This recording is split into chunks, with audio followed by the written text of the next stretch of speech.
स्वागत है दोस्तों। आज 25 अप्रैल 2023 मंगलवार का दिन हो गया है। आज के मुख्य समाचार, बड़ी खबरें, देश और दुनिया का ताजा अपडेट लेकर हाजिर हो चुके हैं। देश के अलग अलग राज्यों की ओर से, सरकारों की ओर से महत्वपूर्ण अपडेट आ चुका है। नए नियम, बड़ी घोषणाएं और बड़े ऐलान के बारे में जानकारियां लेंगे। वीडियो को आप पूरा ध्यान से आखिर तक जरूर देखते रहिएगा। हमारी टीम की मेहनत और मोटिवेशन के लिए प्लीज इस वीडियो को आप लाइक भी जरूर कर दीजिएगा। फेसबुक और व्हाट्सएप पर भी ज्यादा से ज्यादा अपने दोस्तों और मित्रों के साथ जरूर शेयर कर दीजिएगा। तो आइए दोस्तों, बिना टाइम विलंब के शुरुआत करते हैं आज की पहली बड़ी खबर। सूडान गृह युद्ध में अब तक 413 लोगों की मौत हो गई है। 4000 भारतीयों को निकालने के लिए सरकार ने ऑपरेशन कावेरी शुरू कर दिया है। यानी सूडान से भारतीयों की वापसी में अब देरी नहीं होने वाली है। पीएम मोदी ने ऑपरेशन कावेरी शुरू करा दिया है। सूडान हिंसा में फंसे भारतीयों की सुरक्षित घर वापसी के लिए ऑपरेशन कावेरी को अब तेज कर दिया गया है। वहीं बड़ी खबर आ रही है, कोच्चि में पीएम मोदी ने किया भव्य रोड शो, लोगों ने फूलों से स्वागत किया। प्रधानमंत्री नरेंद्र मोदी 2 दिवसीय दौरे पर सोमवार को केरल पहुंचे। पीएम मोदी कोच्चि के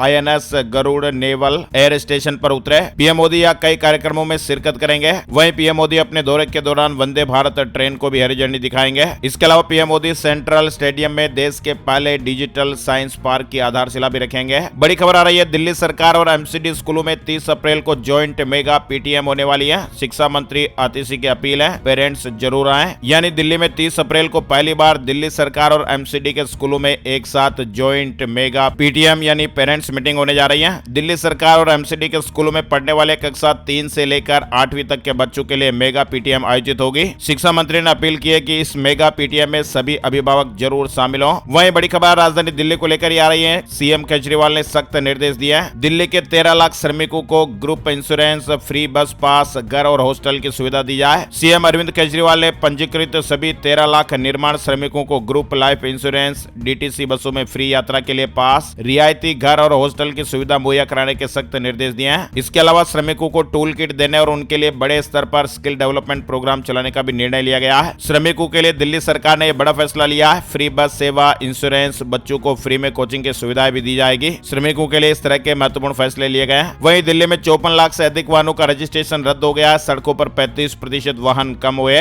परिवहन विभाग ने 27 मार्च तक ऑटो रिक्शा, कैब, दोपहिया सहित 54 लाख से अधिक पुराने वाहनों का पंजीकरण रद्द कर दिया है। यानी कुछ अपंजीकृत वाहनों में वे शामिल है जो 1900 और 1901 की शुरुआत में पंजीकृत थे। राजस्थान में 3 दिन बाद फिर से बारिश और आंधी का अलर्ट है। अप्रैल में पड़ी सर्दी, मई का पहला हफ्ता भी ठंडा रहेगा। जयपुर समेत कई शहरों में आंधी बारिश से गर्मी के तेवर नरम पड़ गए हैं। पिलानी, अलवर, धौलपुर समेत कई शहरों में दिन का तापमान 2 से लेकर 6 डिग्री सेल्सियस तक गिर गया है। रविवार देर शाम भी धूल भरी हवा चलने से लोगों को गर्मी से काफी राहत मिली थी। मौसम विभाग ने कहा कि 27-28 अप्रैल से एक मजबूत सिस्टम एक्टिव होगा और इसके असर से राजस्थान के कई इलाकों में आंधी बारिश का दौर वापस शुरू हो जाएगा और ये रुक रुक कर चलता रहेगा। उत्तर प्रदेश से जुड़ी खबर, माफिया अतीत हो गए। यूपी में अब नो कर्फ्यू, नो दंगा, सब चंगा। सहारनपुर में CM योगी जी ने यह बात कही है। दरअसल उत्तर प्रदेश में 4 मई और 11 मई को निकाय चुनाव के लिए मतदान होगा। इससे पहले CM योगी ने सहारनपुर में चुनाव प्रचार किया। CM योगी आदित्यनाथ जी ने कहा कि अब यूपी में माफिया अपराधी अतीत हो गए। राज्य अब सुरक्षा और खुशहाली और रोजगार का प्रतीक बन रहा है। उन्होंने कहा कि यूपी में अब रंगदारी बंद हो गई है, यह किसी की बपोती नहीं रहा। आगे बढ़ते दोस्तों, बड़ी खबर आ रही है, केदारनाथ धाम से जुड़ा अपडेट है। 35 क्विंटल फूलों से सजा बाबा केदार का धाम, चरम पर भक्तों का उल्लास। आज कपाट खुल जाएंगे। केदारनाथ धाम के कपाट मंगलवार को सुबह 6:10 पर श्रद्धालुओं के लिए खोल दिए जाएंगे और इसके लिए केदारनाथ मंदिर को 35 क्विंटल फूलों से सजाया गया है। यानी मंगलवार सुबह 5 बजे से कपाट खुलने की जो प्रक्रिया है वो शुरू हो गई है। धार्मिक परंपराओं के निर्वहन के साथ साथ बाबा केदार की पंचमुखी भोग मूर्ति चल उत्सव विग्रह डोली में विराजमान होकर रावल निवास से मंदिर परिसर में पहुंचेगी। देश में राष्ट्रीय डिजिटल नागरिक फोरम लॉन्च हो गया है। इसका फायदा किसे मिलेगा आपको बताते हैं। दरअसल भारत में व्यापारियों के सबसे बड़े संगठन confederation of all India traders ने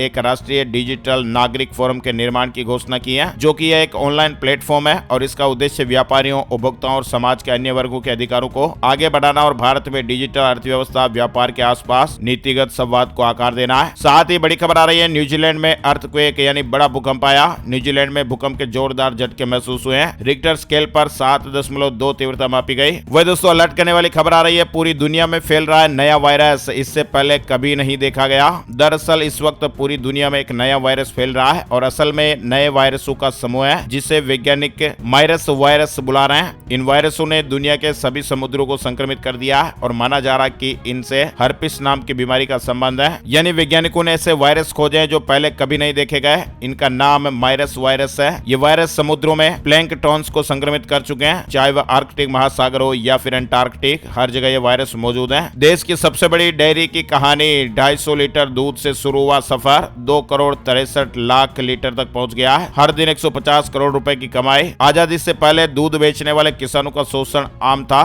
तब एक बड़ी कंपनी पोलसन गुजरात में इनसे सस्ते में दूध खरीद कर महंगे दामों में बेचती थी और इसे तंग आकर किसानों के स्थानीय नेता त्रिभुवन दास पटेल से मुलाकात की गई और त्रिभुवन दास फिर सरदार वल्लभ भाई पटेल से मिले थे और उन्होंने समस्या के समाधान के लिए मोरारजी देसाई को गुजरात भेजा और इसके बाद 1946 में अहमदाबाद के नजदीक आणंद में खेड़ा जिला सहकारी समिति का गठन किया गया और यही आगे चलकर फिर अमूल कंपनी बनी। वह दोस्तों रेप से पैदा हुआ बच्चा मांगने सुप्रीम कोर्ट पहुंचा दोषी का पिता। सीजेआई ने फटकार लगाई और कहा कि ये तो हद है। सुप्रीम कोर्ट में लिस्ट किए गए एक अजीबोगरीब केस पर सीजेआई ने गहरी नाराजगी जताई है। याचिका लगाई गई थी जिसमें रेप के दोषी एक शख्स के माता पिता ने यह मांग की थी कि उनके बेटे ने जिस लड़की का रेप किया था उससे पैदा हुआ बच्चा उन्हें सौंप दिया जाए। इस याचिका को सुनकर सीजेआई डीवाई चंद्रचूड़ नाराज हो गए। उन्होंने याचिका को खारिज कर दिया और कहा कि यहाँ आने वाली याचिकाओं की कोई सीमा है या नहीं। वहीं बड़ी खबर आ रही है विराट कोहली पर बीसीसीआई ने 24 लाख रुपए का जुर्माना ठोका है। अब बैन होने का खतरा भी मंडरा रहा है। रॉयल चैलेंजर्स बेंगलुरु के कप्तान विराट कोहली पर बीसीसीआई ने 24 लाख रुपए का जुर्माना लगाया है। राजस्थान रॉयल्स के खिलाफ हुए पिछले मुकाबले में आरसीबी को स्लो ओवर रेट के चलते ये फटकार लगी है। कोहली के अलावा टीम के अन्य सदस्यों को भी इस बार जुर्माना भरना होगा। वहीं बड़ी खबर है रोमांचक मुकाबले में 7 रन से जीती दिल्ली हैदराबाद को लगातार 5वें मुकाबले में हराया। दिल्ली कैपिटल्स ने इंडियन प्रीमियर लीग यानी आईपीएल 2023 में हैदराबाद पर लगातार 5वीं जीत दर्ज की है। एप्पल का फोन यानी आईफोन चलाने वालों के लिए जरूरी अपडेट आया है। iOS 16.5 अपडेट में आईफोन यूजर्स को एक बड़ा तोहफा मिलेगा। अब आप अपने सिरी को कमांड देकर स्क्रीन रिकॉर्डिंग कर पाएंगे। आप बोलेंगे हाय सिरी स्क्रीन रिकॉर्ड और ऐसे में आपकी स्क्रीन रिकॉर्ड होने लगेगी। अगर आप भी आईफोन इस्तेमाल करते हैं तो ये जरूर ट्राई करिएगा। इस तरह के नए फीचर बहुत ही जल्द आपको आईफोन में मिलने वाले हैं। वह दोस्तों तमिलनाडु में शादी और बारात में परोसी जा सकेगी शराब। सरकार स्पेशल लाइसेंस देगी। 7 दिन पहले अप्लाई करना होगा। निजी पार्टी के लिए फीस 5 से 11,000 रुपए रहेगी। तमिलनाडु में अब किसी भी प्राइवेट इवेंट, कॉन्फ्रेंस हॉल या फिर स्पोर्ट्स स्टेडियम में शराब परोसी जा सकेगी। इसके लिए राज्य सरकार ने खास तरह का लाइसेंस लेने की प्रक्रिया शुरू की है। आधार कार्ड से जुड़ा अपडेट आ रहा है। आधार अपडेट आप देख सकते हैं। 5 से लेकर 17 साल की उम्र के लोगों को आधार अपडेट के लिए अब शुल्क नहीं देना होगा। नए प्रावधान के तहत आधार कार्ड बनाने के लिए कोई शुल्क नहीं देना होगा। 5 से 7 और 15 से 17 साल के उम्र वर्ग के जो लोग हैं उनको बायोमेट्रिक्स अपडेट के लिए कोई भी शुल्क नहीं देना है। अन्य लोगों को बायोमेट्रिक अपडेट के लिए प्रति व्यक्ति 100 रुपए देने होंगे। ई श्रम पोर्टल से जुड़ी बड़ी खबर आ रही है। श्रमिकों को रोजगार मिलना और भी आसान हुआ है। ई श्रम पोर्टल पर और भी नए फीचर्स जुड़ गए हैं, यानी कि असंगठित श्रमिकों के आवश्यक डेटा के नामांकन, पंजीकरण, संग्रह और पहचान के लिए इस्तेमाल किए जाने वाले ई श्रम पोर्टल यानी ई श्रम जो वेबसाइट है इसमें अब नई सुविधाएं मिलेगी। वहीं गुजरात में स्वागत पोर्टल के 20 साल पूरे हो गए। कार्यक्रम में पीएम मोदी जी भी शामिल होंगे। यूएन भी सम्मानित कर चुका है। बात 2003 की है जब पीएम नरेंद्र मोदी जी गुजरात के मुख्यमंत्री थे और मुख्यमंत्री बने सिर्फ 2 साल ही हुए थे। इतने दिनों में उन्हें समझ में आ गया कि आम जनता को सरकार के साथ अपनी मुश्किलें साझा करने और उसको सुलझाने के लिए कोई तंत्र नहीं है। और उस वक्त प्रधानमंत्री नरेंद्र मोदी जी ने एक ऑनलाइन सिस्टम शुरू किया जिससे जन समस्याओं को सुना जाने लगा और सरकार टेक्नोलॉजी की मदद से जनता की रोजमर्रा की मुश्किलों को जल्दी और समयबद्ध तरीके से समाधान कर सके।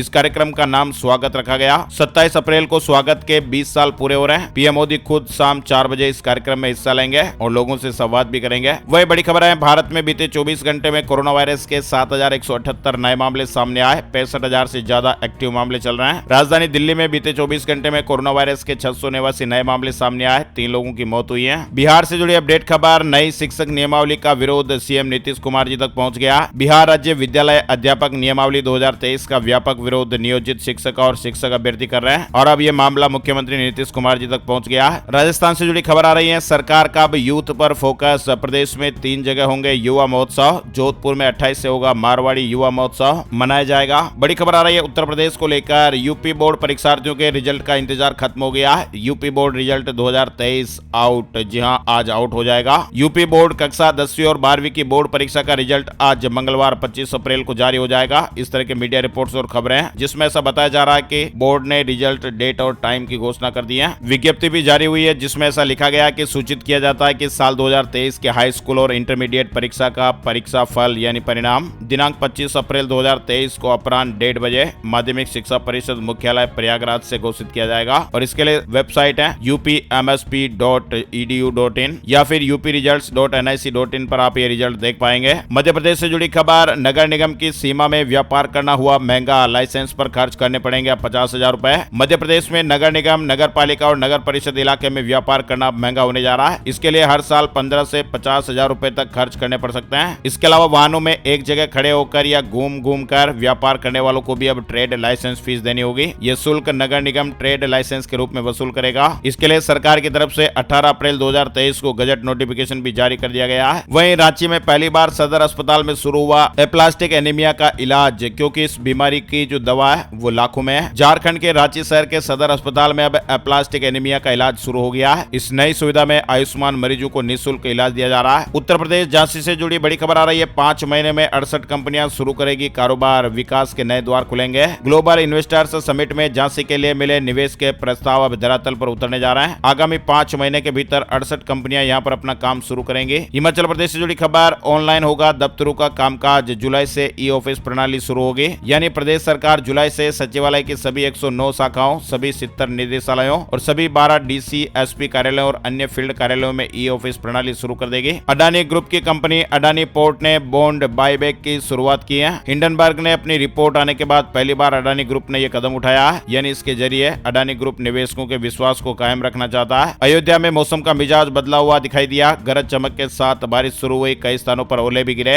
व्हाट्सएप पर टेलीग्राम जैसा चैनल ब्रॉडकास्टिंग का फीचर मिलेगा। बहुत ही जल्द ऐसा अपडेट मिलने वाला है। उड़ीसा कैबिनेट ने बड़ा फैसला लिया है। अगले 10 वर्षों के लिए भारतीय हॉकी टीम के प्रायोजनों की मंजूरी मिली है। राज्य मंत्रिमंडल ने 15 महत्वपूर्ण प्रस्तावों को मंजूरी दी है। मध्य प्रदेश से जुड़ी खबर, सतना में शराबबंदी का फैसला हुआ है। पीने या बेचने पर 10,000 रुपए जुर्माना और सामाजिक बहिष्कार होगा। आम सभा आयोजित कर पंचायत क्षेत्र के अंतर्गत शराबबंदी करने का फैसला लिया गया है। पंचायत के ग्रामों में कोई भी शराब बेचेगा, बनाएगा या पिएगा, उसके लिए जुर्माने की राशि तय हो गई है। बिहार में जमीन की रसीद पर ही अब किसान भाइयों को मिलेगा कृषि योजनाओं का लाभ, एलपीसी की जरूरत नहीं पड़ेगी। बिहार के गरीब किसानों को कई बार एलपीसी के अभाव में कृषि योजनाओं का लाभ नहीं मिल पाता है, इसलिए सरकार ने बड़ा फैसला लिया है। बैंक ऑफ महाराष्ट्र से जुड़ी खबर, चौथी तिमाही का शुद्ध लाभ 2 गुना से अधिक होकर 840 करोड़ रुपए पर रहा है। वहीं राजस्थान की पंचायतों से शुरू होगा नशे के खिलाफ अभियान, युवा होंगे मुख्य फोकस, नागौर बनेगा केंद्र। राजस्थान की पंचायतों में नशे के खिलाफ अभियान शुरू होने जा रहा है। वहीं वीआरएस लेने वाले टीचर ग्रेजुएटी के हकदार 2 महीने में भुगतान का इलाहाबाद हाईकोर्ट का आदेश आया है। यानी इलाहाबाद हाईकोर्ट ने स्वैच्छिक सेवानिवृत्ति लेने वाले अध्यापकों को भी ग्रेजुएटी का हकदार माना है। उत्तराखंड से जुड़ा अपडेट आ रहा है। प्रदेश में 10 जून तक होंगे सभी विभागों में कर्मचारियों और अधिकारियों के तबादले, आदेश जारी हुआ है। उत्तराखंड प्रदेश में 10 जून तक सभी विभागों में पात्र कर्मचारियों, अधिकारियों के तबादले हो पाएंगे। वहीं सुप्रीम कोर्ट से जुड़ा महत्वपूर्ण अपडेट आ रहा है। अतीक अशरफ हत्या केस में सुप्रीम कोर्ट के पूर्व जज की अध्यक्षता में जांच पैनल गठन की मांग, 28 को सुनवाई होगी। मुकेश गोयल होंगे दिल्ली मेयर चुनाव में पीठासीन अधिकारी, एलजी ने मंजूरी दे दी है। दिल्ली मेयर चुनाव में मुकेश गोयल पीठासीन अधिकारी होंगे। वहीं हरियाणा में 200 यूनिट से ज्यादा बिजली खर्च करने वाले उपभोक्ताओं के लिए बहुत बुरी खबर है। अब 200 यूनिट से 1 यूनिट भी ज्यादा बिजली खर्च की तो उपभोक्ताओं को 48 पैसे प्रति यूनिट के हिसाब से फ्यूल चार्ज देना होगा। वहीं राजधानी दिल्ली में बच्ची की मौत के मामले में अस्पताल को देना होगा 2 लाख रुपए मुआवजा, आयोग ने इस आधार पर आदेश दिया है। पूर्वी दिल्ली उपचार के दौरान बच्ची की मौत के मामले में पिता की शिकायत पर सुनवाई करते हुए उत्तर पूर्वी जिला उपभोक्ता विवाद निवारण आयोग ने माना है कि अस्पताल में लापरवाही हुई है, जुर्माना देने के आदेश हुए हैं। वहीं Maruti Suzuki Fronx SUV Bharat में लॉन्च हो गई है। भारतीय कार बाजार में अपनी नई मारुति सुजुकी फ्रोंक्स एसयूवी, जिसे 7,46,000 रुपए की शुरुआती एक्स शोरूम कीमत पर लॉन्च किया गया है। पश्चिम बंगाल से जुड़ा अपडेट आ रहा है। पश्चिम बंगाल में शिक्षक भर्ती स्कैम में पूर्व मंत्री पार्थ चटर्जी सहित अन्य आरोपियों की जमानत याचिका खारिज हो गई है। उन्हें अलीपुर कोर्ट ने फिर से 8 मई तक जेल हिरासत का आदेश दिया है। वही दोस्तों, हेल्थ टिप्स से जुड़ी बड़ी खबर आ रही है। मुंह में छाले रहना डायबिटीज का लक्षण हो सकता है। डायबिटीज की बीमारी तेजी से पांव पसार रही है। शहरी इलाकों में यह बीमारी एक महामारी की तरह फैलती जा रही है। अगर कई सप्ताह से मुंह में छाले हैं, दवा लेने के बाद भी खास आराम नहीं लग रहा तो डॉक्टर से सलाह लें। एक्सपर्ट के मुताबिक मुंह में छाले होना भी डायबिटीज का लक्षण होता है और ऐसे में इस समस्या में आपको अपने शरीर के ब्लड शुगर लेवल की जांच करा लेनी चाहिए। लंबे समय तक छालों को नजरअंदाज करना परेशानी का सबब बन सकता है। वहीं चंडीगढ़ से जुड़ी खबर, चंडीगढ़ में पहली बार स्कूल स्तर पर आरक्षण, 11वीं की 85% सीटें इन विद्यार्थियों के लिए आरक्षित हो गई हैं। चंडीगढ़ के सरकारी स्कूलों से 10वीं पास करने वाले विद्यार्थियों को अब 11वीं में दाखिले के लिए महामारी नहीं झेलनी पड़ेगी। हर साल दाखिले के दौरान होने वाली परेशानी और अभिभावकों की मांग को देखते हुए शिक्षा विभाग ने 11वीं में दाखिले के लिए चंडीगढ़ में आरक्षण नीति बना दी है और इसके तहत शहर के सरकारी स्कूलों में 11वीं की 85% सीटें केवल सरकारी स्कूलों से पास होने वाले विद्यार्थियों के लिए आरक्षित होंगी। हिमाचल वेदर से जुड़ी खबर, हिमाचल प्रदेश में बारिश और ओलावृष्टि का अलर्ट। 26 से 28 अप्रैल तक प्रदेश में अधिकांश क्षेत्रों में मौसम खराब बना रहने का पूर्वानुमान है। वहीं उत्तराखंड वेदर अपडेट भी है। पहाड़ी इलाकों में अप्रैल के अंत तक मौसम बिगड़ा रहेगा, बारिश और बर्फबारी के आसार बने रहेंगे। अब बात कर लेते हैं दोस्तों gold price today, silver price today, सोने चांदी के भाव। सोना चांदी सस्ता हुआ है। Gold price today, silver price today में सोमवार सुबह सोना 60,096 रुपए प्रति 10 ग्राम पर रहा। वहीं चांदी का भाव 74,209 रुपए प्रति किलोग्राम पर रहा है। अब बात कर लेते हैं दोस्तों वेदर न्यूज एंड एनालिसिस संपूर्ण भारत का आज 25 अप्रैल 2023 का मौसम पूर्वानुमान। मौसम की जानकारी का ताजा अपडेट आ गया। स्काईमेट वेदर अपडेट के मुताबिक अगले 24 घंटों के दौरान दक्षिण छत्तीसगढ़, तेलंगाना के कुछ इलाके, तटीय आंध्र प्रदेश और गंगीय पश्चिम बंगाल में हल्की से मध्यम बारिश के साथ ही कुछ स्थानों पर भारी बरसात भी हो सकती है। वहीं उत्तर प्रदेश, बिहार, झारखंड, तमिलनाडु और केरल में 1 या 2 स्थानों पर हल्की से मध्यम बरसात होने का अनुमान है। 1-2 स्थानों पर तेज बरसात भी हो सकती है। वहीं सिक्किम, उड़ीसा और रायलसीमा में 1 या 2 जगहों पर मध्यम बरसात हो सकती है। उत्तरी छत्तीसगढ़, विदर्भ के कुछ इलाके, पूर्वी मध्य प्रदेश, आंतरिक कर्नाटक, मराठवाड़ा, उत्तराखंड और अंडमान और निकोबार द्वीप समूह में भी हल्की बारिश होने का पूर्वानुमान है। आज के मुख्य समाचार अपडेट में फिलहाल बस इतनी खबरें। अगर आप लोगों को हमारे प्रयास अच्छा लगा तो प्लीज वीडियो को लाइक और शेयर भी जरूर कर दीजिएगा। Thank you, take care, good bye, जय हिंद, जय भारत, वंदे मातरम।